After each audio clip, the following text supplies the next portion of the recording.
Hello everyone, welcome to Cardboard Adventures, where every card tells a story. Today here I'm in the lovely woods here in Muskoka. It's beautiful. We do have some of our residents up here. So I thought I'd bring you a video today about a very important topic that many people bring up. What should I collect?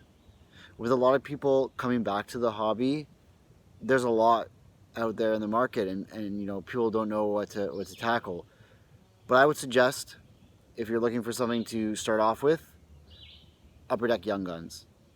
They're probably, for singles, they would probably be the easiest item to move and the most highly collected in the hobby. Why are they highly collected?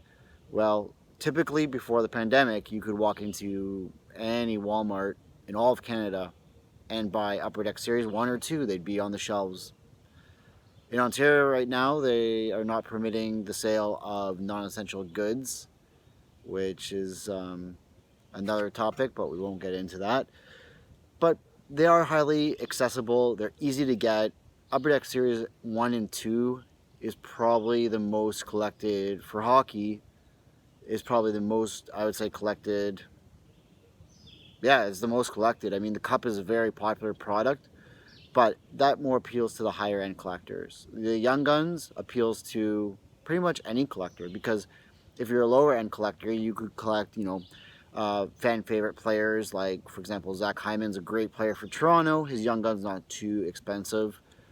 Obviously, Austin Matthews' Young Gun on the Leafs and Marner, they're the most expensive. But you can collect, your favorite player, even if they're not a superstar, Young Guns. And for a high-end collector, they're looking for those PSA 10s, and those PSA 10s like Connor McDavid go for huge money.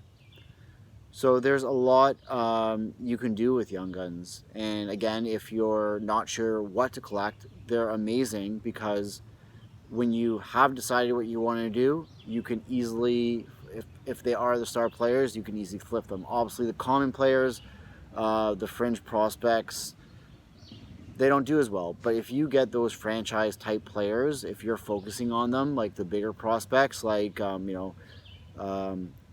Alexis Lafreniere, many people can laugh at that. Hey, he only had 12 goals in his rookie year, but the Rangers were a bit of a hot mess this year. They will be better. His Young Gun was at one point selling for $300 as raw, and now you can easily find them for about $115 to $150 Canadian. So I think those are a great deal. But um, there's just so much to collect, and it's so hard when you enter the hobby to know where you should go, because there's so many different brands. Again, over the last 20 or so years, there's been so many releases. Panini's been in the game. Obviously, Upper Deck now is the only licensor of hockey cards that can sell them and produce them, with logos on them, of course. There are other companies like Leaf who produce hockey cards, but they don't have the team logos. So I would definitely recommend just collecting Upper Deck Series 1 or 2. And there's also nice inserts. Like this past year, they had Dazzlers, which has been highly collectible. One thing to keep in mind, though, is that for the current year, for the product, for the most of it, like 90% of it, will be at its highest value and price for the hockey season that year. So if you have 2021 Dazzlers, for the most part, everyone's collecting their sets. Once they're done building them, then they move on to the new stuff.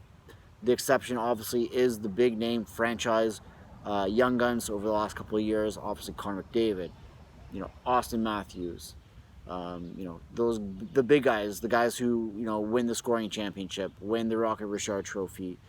Those big time franchise prospects, those Young Guns are just going to keep on going up in price, especially for PSA 10s. Because what people don't realize is PSA 10. Yes, it's a modern release, and every card should be perfect, but they're not. I opened so much Series 1 this year, and there's so many rounded corners, so many miscuts. I'd be hard pressed, out of maybe hundreds of Young Guns that I pulled, to get a PSA 10. Your chances are probably 5%, maybe 10% at best, depending on the card. So they're actually, there's the quality is not as good as you think it would be coming out. And again, that's nothing, no knock at Upper Deck. It's just, it's hard. The printing process and the way things are cut, there will be error. There'll always be error. There'll always be cards that are, not in tip-top shape.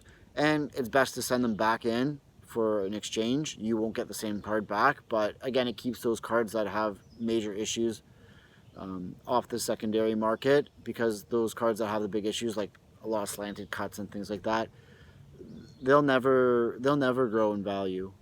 They'll always be low end. So it's better to get them off the market and get something else out there, a product replacement that is, if equal, they go buy back at value, which is fine. But at least you have a card that won't be damaged.